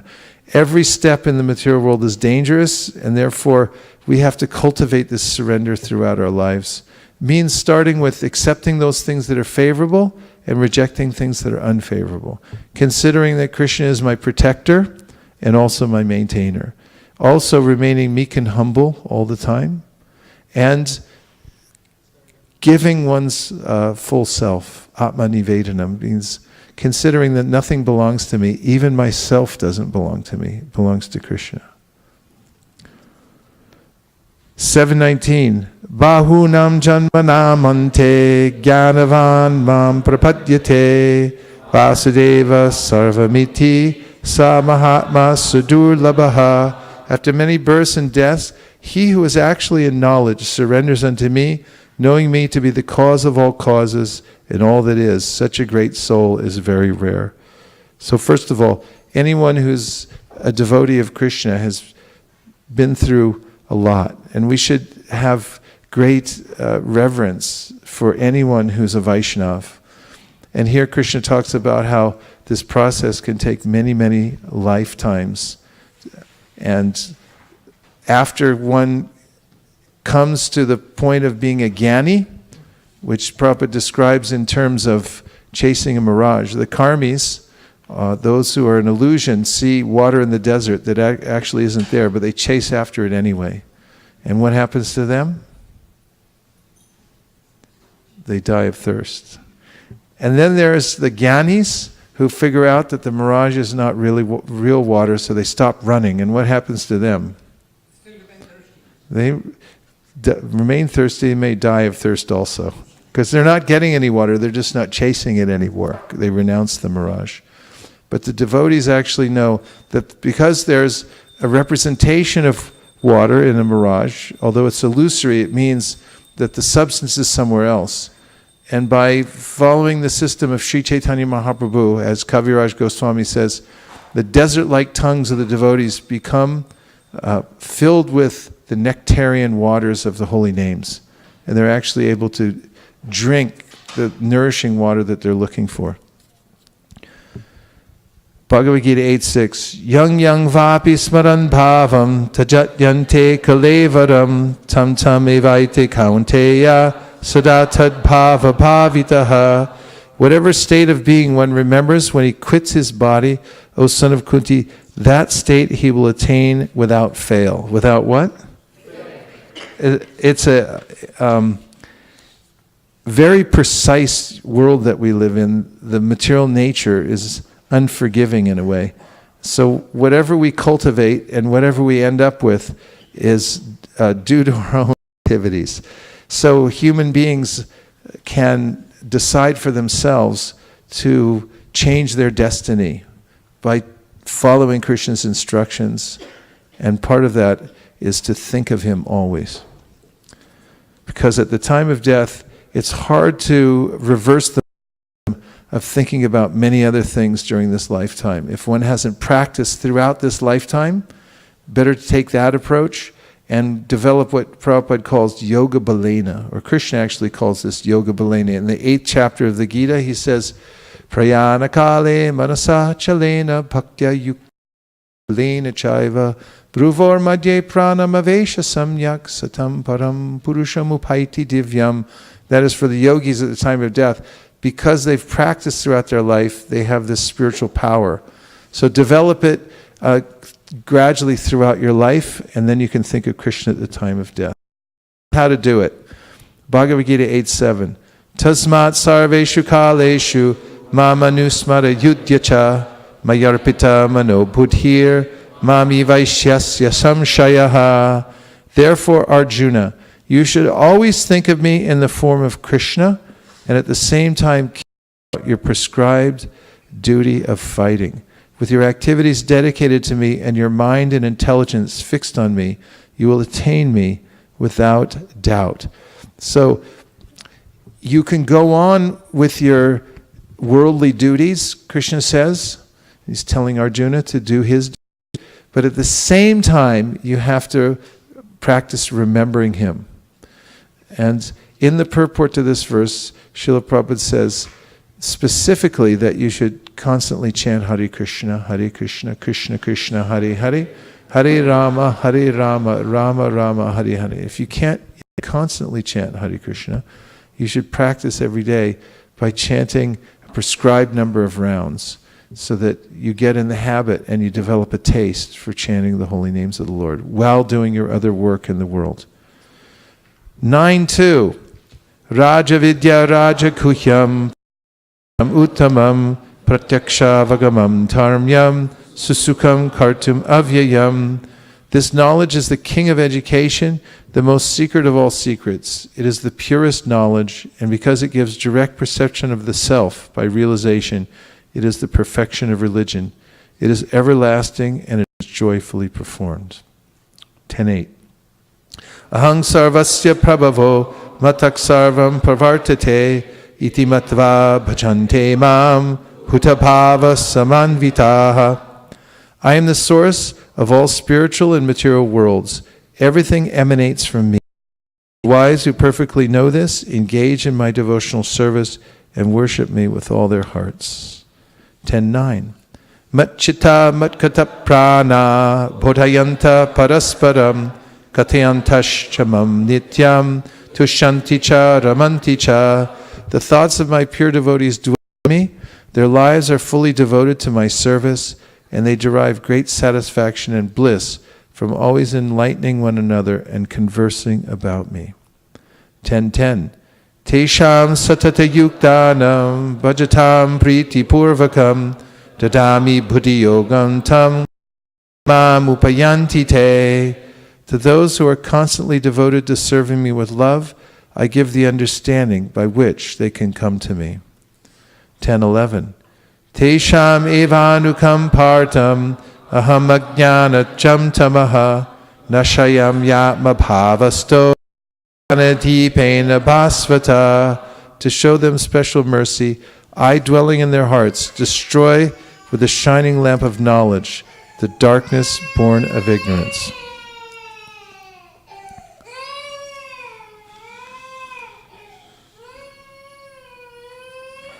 Let's just do the translation one more time. To show them special mercy, I, dwelling in their hearts, destroy with the shining lamp of knowledge the darkness born of ignorance. 1154. Bhaktya tvananyaya shakya aham evam vitorjuna tum drashtum cha tatvena praveshtum cha parantapa. My dear Arjuna, only by undivided devotional service can I be understood as I am, standing before you, and can thus be seen directly. Only in this way can you enter into the mysteries of my understanding. 15:15. Sarvasya chaham hriti sannivishto matak smritir jnanam apohanam cha vedaishcha sarver ahameva vedyo Vedanta krid veda videva chaham. I am seated in everyone's heart, and from me come remembrance, knowledge, and forgetfulness. By all the Vedas I am to be known. Indeed, I am the compiler of the Vedanta, and I am the knower of the Vedas. 1865. Manmana pavamad bhakto madhyaji mam namaskuru mami vaishyasi pratijani prayosi me. Always think of me, become my devotee, worship me, and offer your homage unto me. Thus you will come to me without fail. I promise you this because you are my very dear friend. And finally, 1866. Man parityaja mamekam sharanam vraja aham tvang sarva papebhyo mokshaishami ma shuchaha. Abandon all varieties of religion and just surrender unto me. I shall deliver you from all sinful reactions. Do not fear. And Prabhupada adds, do not worry and do not hesitate, in his purport to that verse. So that's a good ending place, because if one simply takes up this offer that Krishna gives to surrender to him, considering all the earlier verses, how Krishna is within the heart and gives intelligence how to do that. Someone may say, I don't know how to surrender to Krishna. I don't know how I would begin, or how I would actually have the strength to do it. But if you hear the verse, and Prabhupada commented on this by giving an analogy, and he said that a poor man gets approached by a very wealthy person with a bag full of money. And the wealthy person hands the bag of money and says, all right, take it, no strings attached. And now he has the choice. What is it? Take or don't take? If he takes it, he also becomes wealthy. If he doesn't take it, then he will remain as he is. So Prabhupada said, Krishna gives this instruction, Sarvadharman parityaja, mam ekam sharanam vraja, aham tang sarvapapibhyo mokshayishami masuchaha. And you can take it or not take it. But if you do decide to take it, Krishna will give you intelligence how to take advantage of that offer. Even if you don't feel sincere at first, if you say, please show me how to be sincere, how to take this offer, then being sincere about trying to be sincere is also being sincere. And wherever you start, even with a tiny molecule of endeavor to surrender to Krishna, it's all auspicious. In fact, it's the only thing that's auspicious in this world, is to take that offer that Krishna is giving. And it's the only thing that's interesting, actually. Everything in the material world's already been done before by millions of people. Just read all the literature. I studied English literature. I read so many things about cultures and this and that people, they already did it. They already created things. They already crumbled. They tried all the same stuff over and over again. This is the only thing that's really exhilarating, is surrendering to Krishna. And when you see somebody doing it, actually doing it, then you think, wow, that's different. It's the only thing that's not business as usual in the material world. So buck the system. Don't take it anymore. And take Krishna's offer and surrender to him, and are his bond. He gives his word, and just the power is there within his words to actually take advantage of them also. All strength is there within the verses of the Bhagavad Gita. Gaur Premanande Hari Haribo! You're all great souls. Thanks for being here on a Wednesday night to hear the Bhagavad Gita and just sit around and talk about spiritual topics randomly. And thank you very much. And I have an artik. Vancha kalpadruvishcha kripasindabhayevacha patitanam pavanibhyo vaishnavebhyo namo namaha Gaur Premanande. Armarman, Natari Armarman, Natari Armarman, Natari Armarman, hey, Natari Armarman, Natari Armarman, Natari Armarman, Natari Armarman.